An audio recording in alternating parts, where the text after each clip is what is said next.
The 18 Strong Podcast, episode number 163 with Erik Anders Lang from Adventures in Golf. You play your game, right? You play for your reasons, and the game is only what you make it, both fortunately and unfortunately. Welcome to the 18 Strong Podcast, where you get direct access to the world's greatest experts on training harder, practicing smarter, and playing better golf. Now, here's your host, Jeff Pellizzero.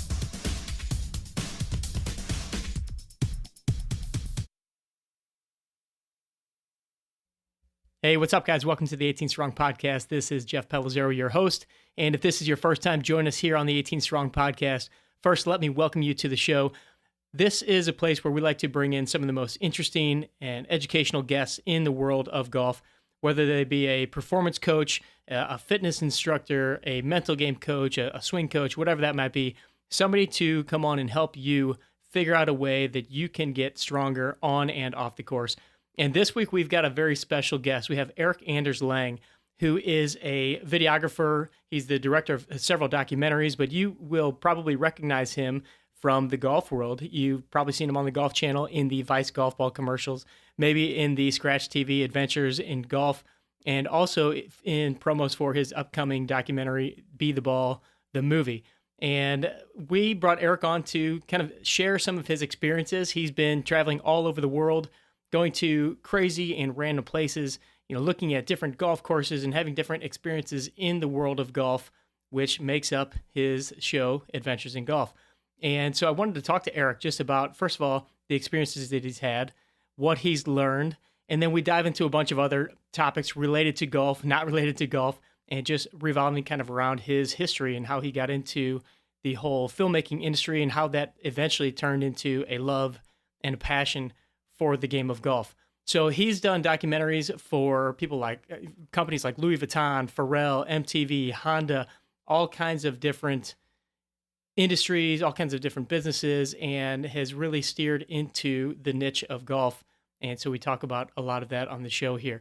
As you may know, the Adventures in Golf series is a SKRATCHTV production. So I want to say a quick thanks to all the guys over at SKRATCHTV that are doing so much for the 18 Strong Podcast. Obviously, they are a sponsor of our show, so we want to say a quick thanks to them. So if you haven't checked out any of their content, you can go to either SKRATCHTV.com or check them out on Facebook, YouTube, Instagram, Twitter, wherever their social media, SKRATCHTV is. And they were kind enough to give me the introduction to Erik, and we were able to get him on the show to share in these adventures and everything that he's doing in the world of golf, both from the production standpoint, the documentaries, as well as just his own personal experiences and revelations. So I think you guys are really going to enjoy this episode. Just to forewarn you, this episode went a little bit longer than usual, but definitely some great stories and entertaining moments from Erik. So without further ado, here's Erik Anders Lang. Erik Anders Lang, welcome to the 18 Strong Podcast, and thanks so much for coming on today. Thank you for having me. I'm honored, and I'm not as nervous as I should be, probably. Oh yeah, I mean the listenership here is probably more than you've ever experienced in anything you've done in TV or television or anything like that. So, but it's great because I was looking at you. Yeah, right, face to face, right. To face. So I want to know, first of all, our listeners have probably seen you on the Golf Channel. They've seen you in the Vice Golf Ball commercials. They've seen hopefully some of the Adventures in Golf. But I want to know what brought you into this niche of golf and videography, and what's your background there, and how did it steer into where you are now? Yeah, okay, that's an interesting. Usually, I don't get that. That's an interesting question. So, basically, I mean, I'll do a little longer version of it because I think it's relevant from what you're asking. So, when I was a kid, like in my teen years, I loved being outdoors. I loved photography. Ansel Adams was like my mentor. Obviously he had passed away before I was into photography, but I read all of his books, and I loved to take out like this really large format camera. It was in a case and it was on your back and it was super heavy, and it's, all sorts of glass, 8x10 camera. And I would go out on a hike, and then I would just park the camera there and kind of wait for the lighting to reveal itself. And I just loved being outdoors. I loved being in the woods. I loved everything about it. And then basically I moved from that. I dropped out of high school, and then I got a job waiting tables in New York. And I one day found out about an internship for a photographer named David LaChapelle, who's a pretty well-known fashion photographer. I worked with him for 2 years, and in that span of time, I kind of learned that you can make money with this trade. And I got fired from that job, as I have with every other job in my life, except for my current job. And when I left that job, it was kind of pushed on me to get interested in filmmaking. And I started doing these kind of, when you used to watch a DVD and there'd be behind the scenes? Yeah. I would basically make those featurettes. Like I would travel to a film set, kind of like, I'm forgetting his name, but Apocalypse Now, Martin Sheen's character, sort of, you're in the military, but your mission is completely unique. And so I would do interviews with, actually, ultimately, I did do an interview with Martin Sheen and, all these sort of actors and directors and writers. And I was fascinated by the film industry. And then I found golf. And that was about 6 years ago. And, Be the Ball, the film that we're going to talk about that I made that got me into the PGA Tour, is sort of where it all started. I started playing golf and I saw that it wasn't this stereotypical game that I had originally understood it to be. And so I set out to make a film that looked at, is golf what we think it is? More specifically, I found these connections in Caddyshack, like when Bill Murray does the Dalai Lama quote, or The Legend of Bagger Vance is based on the Bhagavad Gita, or I found this book called Zen Golf that relates Buddhism to your golf game. And so I set out to determine whether or not golf is actually a spiritual game. And that's that film. And in the process of making that film, obviously fell in love with golf deeply, madly, insanely. And I started sort of communicating with the PGA Tour to request permission to arrange interviews with professional golfers to ask them these questions. I found early on that all of the golfers were interested in this subject, but no one was talking about it. Ricky Fowler has a head cover that says "Believe." I was like, well, that's not golf. What is that? Tom Lehman, was like, yeah, golf's a very spiritual game. Nick Price was like, oh yeah, now that I think about it, it's very spiritual. Bernard Langer, I play golf for Jesus Christ. I don't play golf for me. Currently crushing it on the Champions Tour, by the way. For sure. Long putter. So anyway, then it's a really funny story. I had all this footage from the PGA Tour, and I used it in a trailer to, raise funds for the film. And I got a call shortly after releasing that little trailer from the PGA Tour, and they said, look, two things. One, we're going to sue you. What's number two? I don't even want to hear number two. I was like, I'm sorry, you're cutting out. I can't hear you. You going to sue me? And the second part was, we'd also like to hire you. And I was like, wow. Yeah, I mean, I'm in whatever it is you want me to do. I'll staple scorecards. I don't care. Can you hire me first so I can pay for the lawsuit?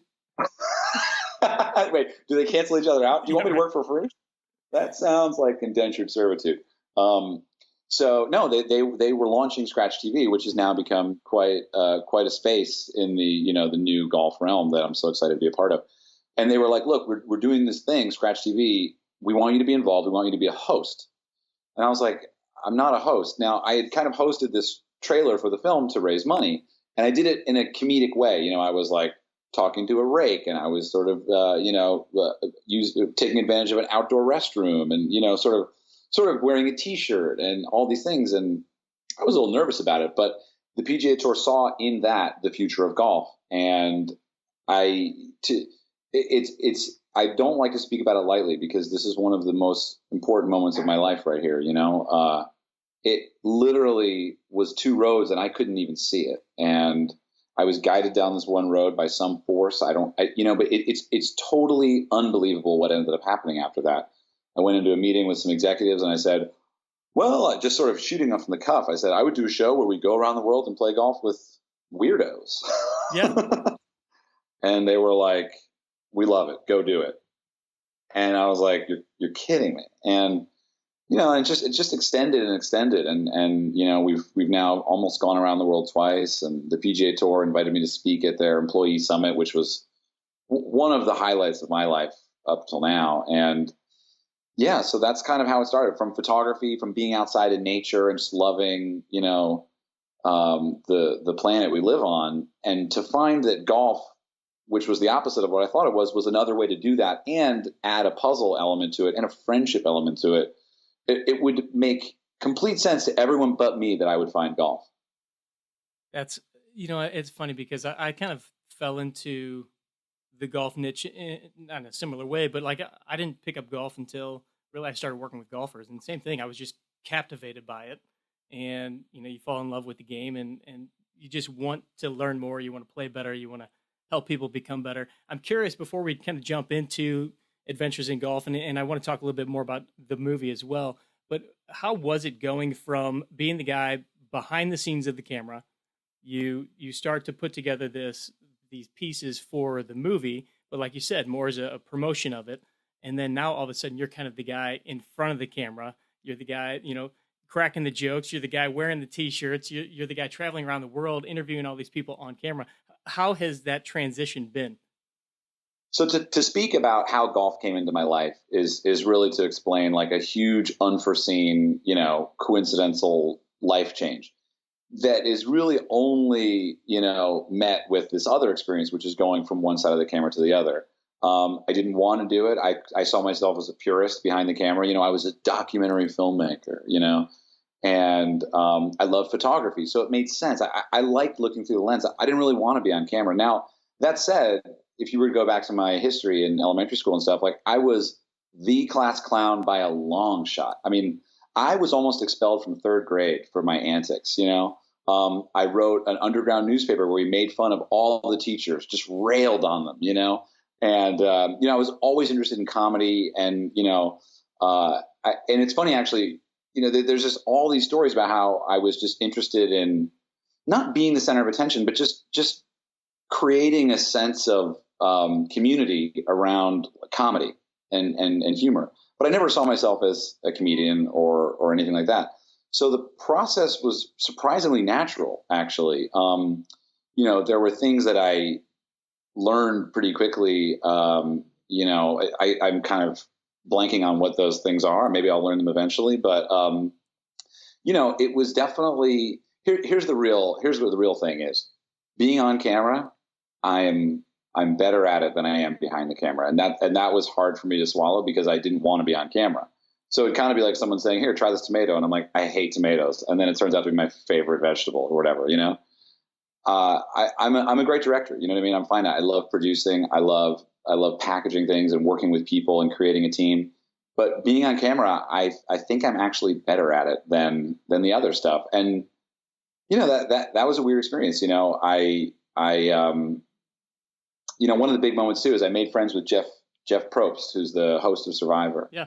And, he really became a mentor of mine in sort of the world of being a host, because it's not the easiest thing to listen to someone, to bring the viewer in, and at the same time to take something that they're saying seriously and not make fun of it, but bring in some type of relativity in a comedic sense and make them feel at ease and comfortable to discuss more. And I think that's probably, my dad always said, who's a physicist, that true creativity comes from two disciplines merging into one.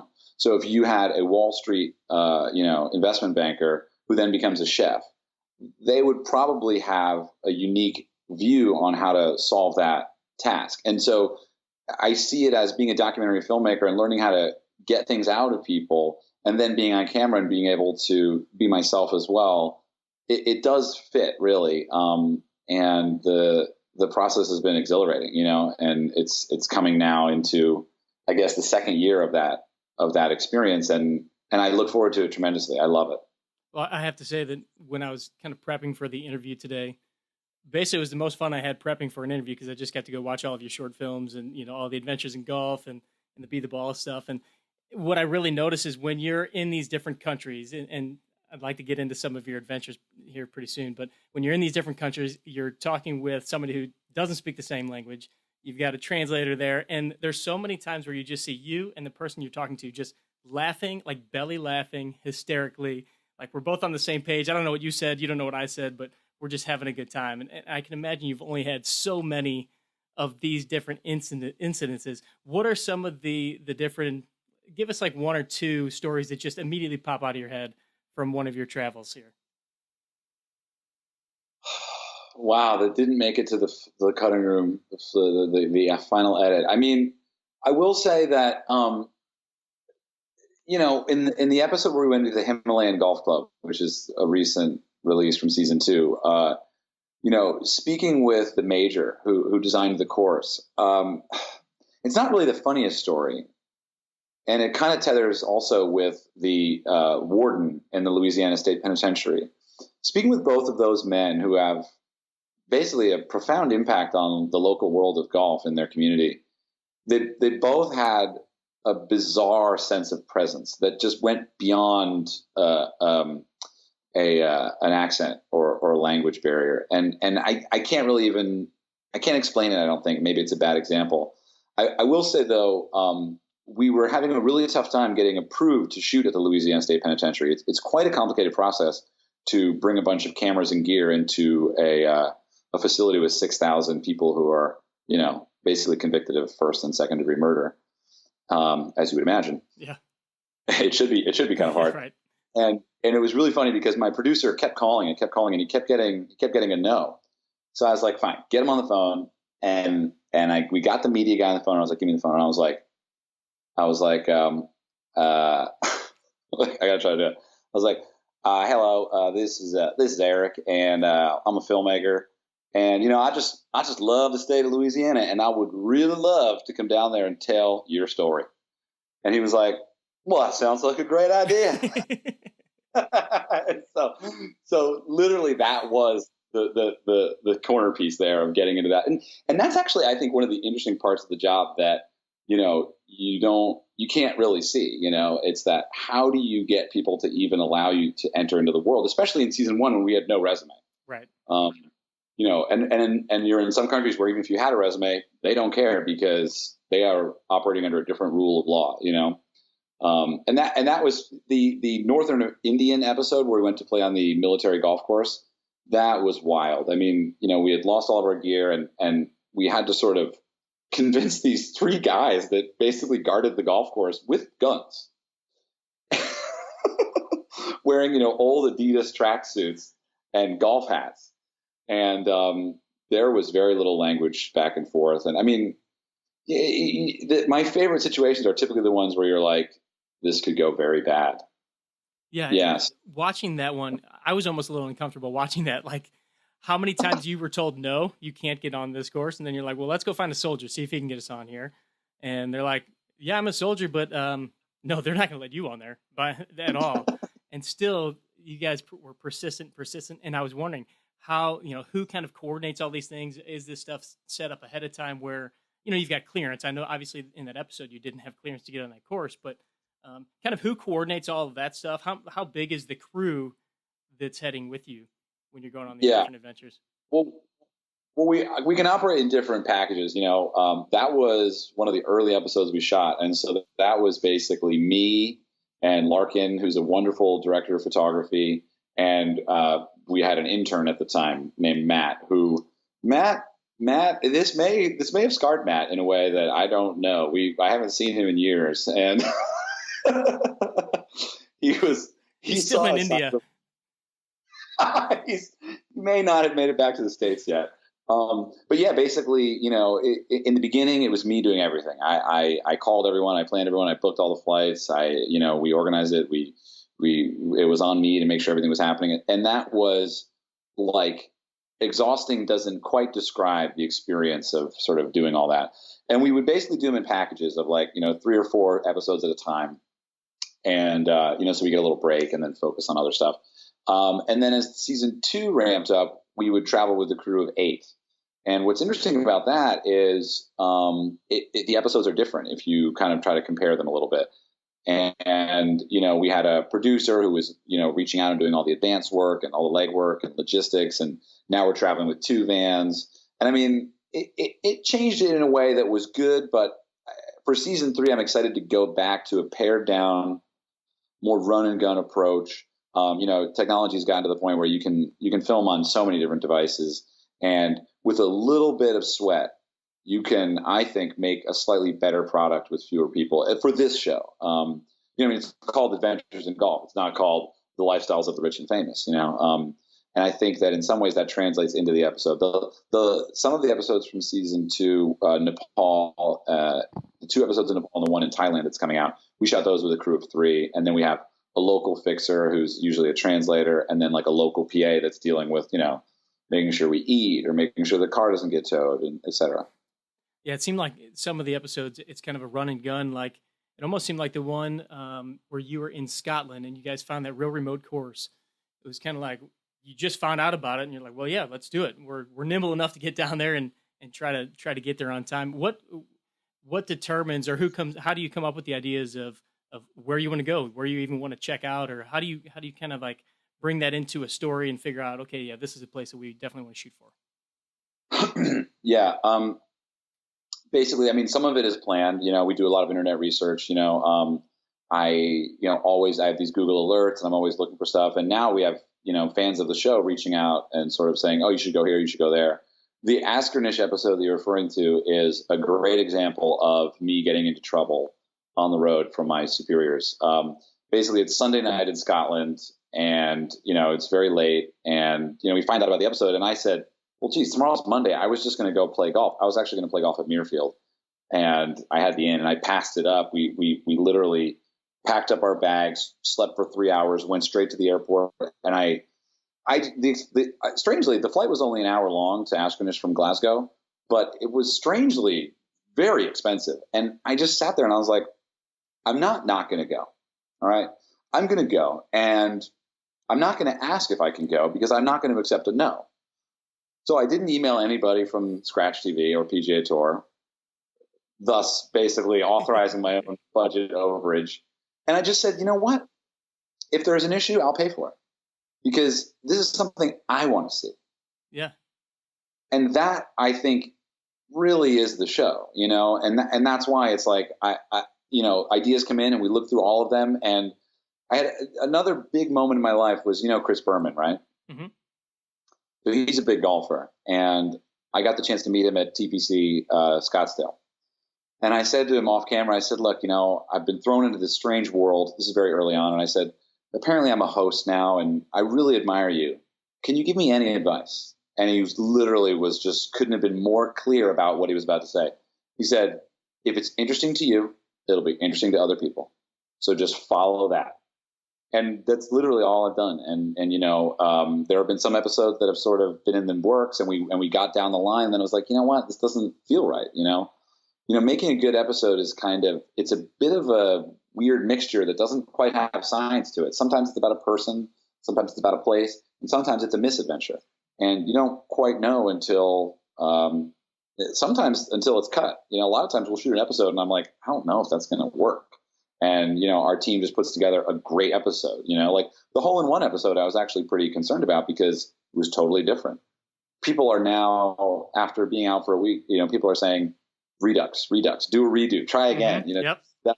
And that's just a wonderful example of how, who knows what people, what is, going to be entertaining in some ways. And that's why a lot of times we make a lot of mistakes in that way because we're just sort of trying things, and I'm pretty open to making mistakes. I don't mind it. But the idea of going to Askernish would have been a big mistake. It was a costly mistake, but I think it paid off. Yeah. I thought it was cool that, I could tell that you guys were just like, let's do it. Well, let's just make our way down there. Side note, does it make you feel any better that Molinari did not get a hole-in-one in his 500 shots that the European Tour put out? And your episode, obviously I won't ruin the ending for people, but how many a day to try to make a hole-in-one? Is that what it was? I didn't have a limit. Basically, I said I wasn't going to leave the golf course until I got a hole-in-one. And I hit more shots than Molinari. And I will say that when I watched that episode, I was deeply satisfied. Tremendously satisfied. I talked to Ernie Els about the concept of, trying to manifesting a hole-in-one. And he goes, he's such a deep thinker. He goes, well, let's see. I've had 50 hole-in-ones and I'm 50. So it could take me a year. Oh my gosh. I love it. Hey, let me jump in here real quick and just say a quick thanks to our other featured sponsor of today's episode, Super Speed Golf. The Super Speed Golf Overspeed Training System is the #1 overspeed training system in the world as far as gaining more club head speed, whether that be on your driver or any other club in your bag. There's hundreds of tour players using them. There's thousands of other golfers across the world using these clubs. And what I love about them is it's not just simply about gaining speed, it's also about gaining more balance and better tempo in your swing. So if you haven't checked out these Super Speed clubs, go to superspeedgolf.com and check out all their different products. They have several different types and styles of the clubs based on whether you're a junior golfer or a senior golfer or whatever your specific needs might be. So be sure to go to superspeedgolf.com, and when you're ready to purchase your set of Super Speed clubs, use the code 18STRONG to get your discount.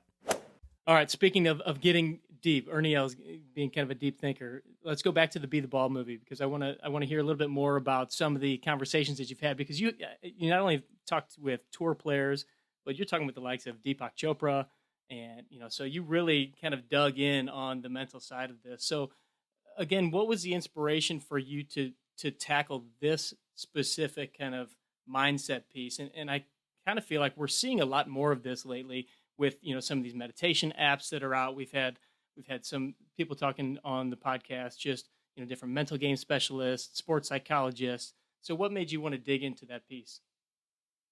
Yeah, well, I think I started playing golf in December of, I want to say, 2011. And, I played golf one day, and then I was expecting to hate it, except on the first tee, I hit a 3-wood, and it sliced so high into the water, but it felt so good. And I was like, oh, wow, I want to play this all the time. And I found not only was it terribly addictive, but I just fell in love with it. And then I kind of went on this weird little road trip through Alabama to play all the Robert Trent Jones Trail. Mm-hmm. And yeah, I'm pretty sure it's 2011 because this is the year Phil won the Masters, and so it was in April. And Masters, April, right? Oh, geez. Masters in April. Yes. And right before that trip, my brother sent me a copy of Zen Golf. And I don't know if you've heard of it or if the listeners have heard of it. It's basically written by a Buddhist teacher who loves golf. He actually taught Vijay Singh the year he won the Masters. So there is some real accreditation to this information. And so I'm driving through Alabama, playing the Robert Trent Jones Trail, sleeping in my station wagon, sneaking into Holiday Inn for the continental breakfast, showering wherever I can, playing 36 a day, reading this book, Zen Golf. And it was, in a sense, it was very similar to the book Golf in the Kingdom, which I would read later, about this, kid who goes off to on his way to an ashram. He stops in Scotland to play golf and meets this mystical caddy who basically teaches him about the powers of his own mind. And so this sort of, week or two of really beginning to develop a deeper understanding of what golf actually is became, in some large part, a purpose of the film itself. Maybe not even for the viewers, but for me, to understand what is this? Why do I care so much if the ball goes in or not? I'm not a terribly competitive person, but when I'm holding a golf club, don't talk in my backswing, at least in the beginning of my golf career, my first birdie, actually, I didn't even know that it was a birdie. It was a par 5, and I just thought I made a par. And it was during this trip where I was reading Zen Golf and learning about compassion and about focus, and I began to meditate a little bit.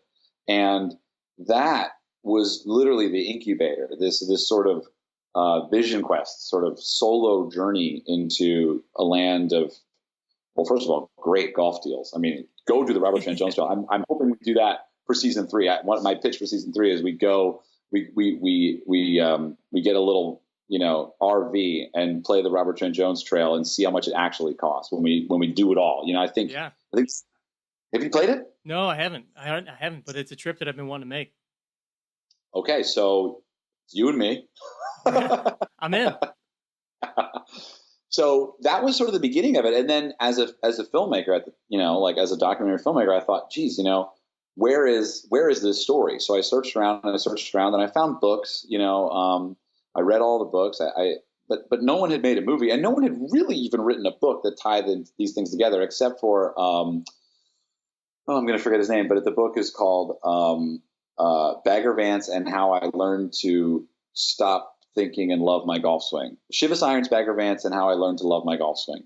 And it's basically a series of chapters of interviews that this guy does with really well-known golf kind of ponderers, if you will.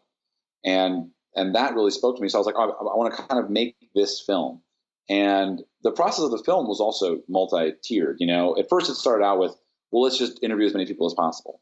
And then over the years, I was like, well, that's not a movie. Interviews are not a movie. Mm-hmm. And then came up with this idea of how can we test whether or not golf is actually a spiritual game, whatever spiritual is. I mean, for some people, spiritual is literally just being alone in nature. For others, it's like being deeply connected to your friends. For others, it's forgiving yourself. You know, it really has a wonderful different definition for everyone, as does golf itself, which really makes it the perfect sport to like look at this question. So then the narrative of the film moved into how can we prove this theory scientifically? And again, randomly got connected with a prominent doctor at University of Southern California, and he agreed that this actually was an interesting idea. Obviously, he loves golf, right? And so we set up an experiment where we tested 50 golfers and tried to see if after meditating every day for 30 minutes for 3 months, would they get better at golf? So that ultimately is the content of the film, paired with all these wonderful interviews discussing the subject matter. And, you know, the idea is that you would watch the film and then walk away with basically another club.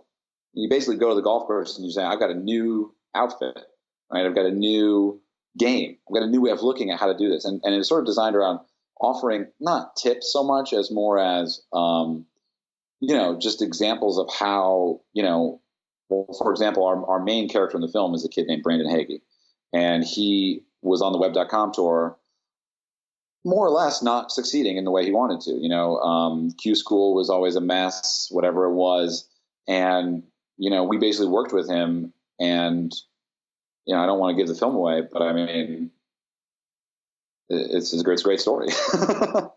So who kind of guided the meditation portion of it, or did you have like an advisor in that area as far as, you know, teaching the techniques or how to work their way through? Because I know that can be tough for anyone. Yeah. Oh, you mean to start meditating? Yeah. It can be tough? Mm-hmm. Yeah, it's tremendously difficult. Yeah. So, well, the author of Zen Golf, named Dr. Joseph Parent, lives in Southern California. And he and I became really close friends after I left Alabama. I came back to LA and I said, I got to call this guy. So I called him and I left a voicemail and I said, hi, my name's Erik Lang. I found your number. Your book changed my life, and I'd love to talk to you about that. Here's my phone number.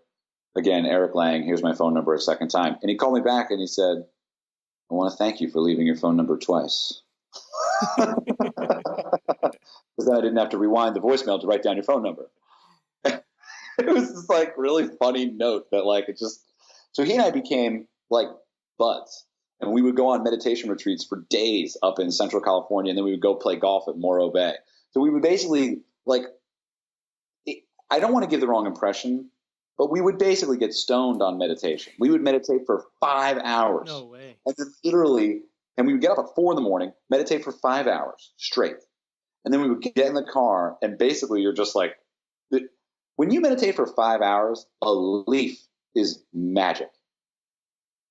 You see what I'm saying? There's the idea that a leaf can be born of a seed growing from a tree is there's a great Buddhist joke about two monks sitting on a bench, and they're looking out at a field, and they're silent for hours, and then one of them just bursts into laughter, and he looks at the other one and he goes, they call that a tree.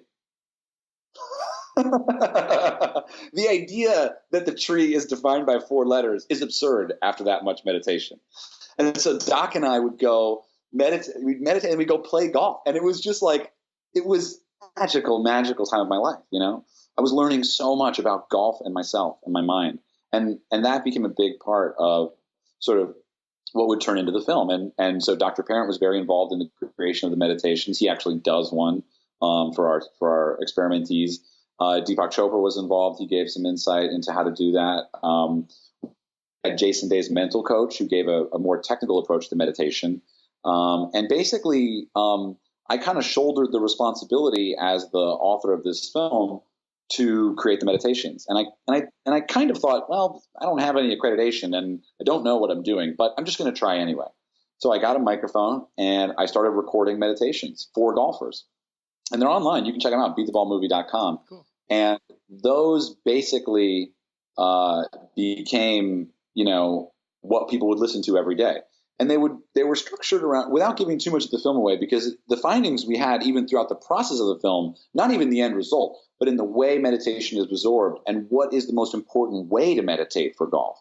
That's interesting to look at, champion athletes from all different disciplines, Muhammad Ali, Tom Brady, whoever it is, Phil Mickelson, hypnotism, focusing on belief, like we talked about Ricky Fowler's head cover. If you believe you can do it, how much more likely are you to be able to do it? Well, there's no science behind that, but we wanted to understand that. And I think to a large extent, we understand it basically, yes, pass, fail. I feel like we have enough science here to change the game of golf. And I'll jump ahead a little bit, but, to go back to your question, is who did these meditations? So throughout this process, the movie, we finished production, and in kind of an exit interview with a lot of the experimentees, I said, hey, what were some of your favorite parts? And, what do you need now? What are you going to continue doing? And they said, a lot of people said the same thing. They said, well, I loved listening to you teach meditation. And I looked around and I was like, are you talking to me? I'm not the guy. I'm a comedian. I'm a joker. I'm a 7 handicap at best, 20% of the time. And they said that. And then they also said, now where do I continue meditating? And so that's been a really fun, extension of the film, which is I'm working now, and I think I can say this because I feel pretty good about it, but we're going to make a meditation app that is designed to go into the world, not just golf. You'll be able to use it and, work with your golf, but it's going to be a pretty revolutionary app that I'm excited to talk about when that actually happens. But, that's kind of another random thing where I never would have expected that. That's awesome. So you've had all these different adventures. Obviously, you've worked with so many different people, interviewed so many different individuals and professionals, players in the game of golf. What would you say is kind of an all-encompassing thing that you've learned about the game of golf, about the game of golf around the world since you've had all these experiences? And then you have to share at least one crazy story that you've had for the listeners that haven't seen some of the episodes, maybe one in particular that you think they got to go check out before we get to the last couple of quick questions. When I find out how long I'm going to live, that's on the last day, then I'll give you my answer. All right. No, I will say that golf is you. That's it, right? You play your game, right? You play for your reasons, and the game is only what you make it, both fortunately and unfortunately, right? We walk through life playing golf, understanding so little of it. And yet at the end of the day, I would hope that most of us can realize that it's just a mirror, really. That's all we're doing. We kind of walk down the fairway thinking about things in a way that's mindless, and so much time escapes us in that 4 hours where we don't even quite, maybe for me, in my experience, understand why we're even there. And so in a sense, golf is you, but in a sense, golf is the purpose of you, right? It's the question that will bring about an answer different, maybe each time you play or each swing you take. One of my favorite questions to ask people is, would you rather have a good shot, bad result, or bad shot, good result? And I think it's actually an impossible question to answer because I want both. Yeah, golf is the most paradoxical thing in my life. And I think once I let it be that, it sort of was a puppy that finally just sat down and just saw the landscape rather than being so excited to go for a walk, so excited to go out there and I want to break par. I want to shoot out of this. I want to hit it sweet spot. I want to hit a high draw. And I really have found that my experience of golf has changed in a way that priceless, truly, truly. The experience I have now playing golf, if I didn't get here, I would be the guy that stopped playing, because in the beginning I wanted to be good, and now I just kind of want to be. That said, I still play very well, and I still care if I miss a putt. I've had some really good scores this year, and actually I want to talk to you about fitness, because that's a big part of it for me now. Is after kind of working with the mental game so much, I got in the gym about 9 months ago, and I've noticed big changes in my swing. Nice. And I really enjoy it. I love, we were talking about TPI. Like, I love the idea that the body is the golf swing. It's just, anyway. So does that answer your question a little bit? Yeah, absolutely does. I mean, I think that, and it comes out in your videos and in the different films that you make, just how much fun you're having out there, and in so many different situations. You're over in Dubai, or you're in the streets of Portland, or and it's, to me, what really resonates is it's often about the people that you're playing with too. And Yeah. I would imagine you've met so many incredible people, developed so many different relationships just in all of these different worlds. And the course might look 180 degrees different than the one you played the last time, but there's so many different relationship kind of things that are built on the golf course. And you can see that when you're out there just having fun, whether you care if you're hitting that pillar under the viaduct or not, or making that putt. But I just want to compliment you on the fact that it really does come out that you're really enjoying yourself, and you're helping other people enjoy and see that golf is much bigger than just the game that we normally play on a Saturday morning. Well, thank you. I really appreciate that. I mean, and I always thought about the film as, if just a handful of people could actually sort of uncover that cellar door to what golf really is. And I mean, I'm not saying, this is not something new. I didn't really discover anything that hasn't already been discovered. I merely discovered something within myself that I hadn't discovered. And so I can't really teach anybody how to do it. I can kind of talk about it. And I love that golf game. When we get to talk about that kind of stuff, I do find those some of the more, rewarding rounds. But yeah, it's the idea that you can, the idea that the game changes so much is really its greatest asset, I think, to us. When I joined this golf club here in LA that I'm a member at, I thought, I'm not going to want to play the same course over and over. And in fact, when I travel, I don't really like to play the same course twice. Like, I wouldn't want to play 36 at one course in the same day if I was on a trip. But I could not wait to get home to the home course after my last trip to Ireland. I was just like, it's going to be so different, when I come back to it. And I can't wait to see the similarities and the differences. And that's golf over time as well. I think one of my best friends is, one of my good golf buddies is Craig T. Nelson, from Coach. Yeah. Yeah. So I'm always playing golf with him. And, I look at him, and he had a hole-in-one last month, and he shoots in the 70s, and I think he's 70. And I just admire his golf game. I admire his attention to clubs. And he's like, I got these new clubs. He's a Titleist, and he's smoking a cigar. And he brings his dog out on the course just like me, and it's actually kind of intense. But when I fast forward and think about what that'll be like for me, what the game will be there, and I'm so curious to see how that looks for me then, and there's a prime example. It's not about the swing. It's not about any of that stuff. It's about how you interpret any of the information. Right? It's like the golf is really just a filter, and however you want to take in information, that's the filter. And I think Bobby Jones and the great players of the years prior, with their integrity and play it as it lies, hit it hard, it'll land somewhere. All these wonderful ways of looking at the game. We don't get to do that as much because we're watching Adventures in Golf all the time on our cell phones. That's right.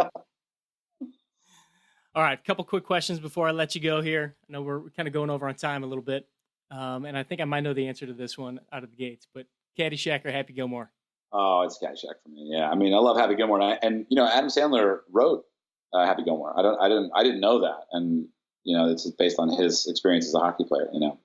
But anyway, yeah, Caddyshack is just, it's older. Let's give it that. It's tough to beat. If you could pick a walk-up song for the first tee box, what would your walk-up song be? Big fan of reggae. I actually, when I was, I don't do drugs anymore, but when I was in my teen years, I did a lot of them. And I actually thought that because Bob Marley's date of death was very close to my date of birth, I actually thought I was Bob Marley for a few years there. Like deeply, I had dreadlocks, and I fully was that kid. And I cringe a little bit when I think about that. But yeah, it would be some type of like reggae, like maybe easy skanking, you know? Right? Can you play that song?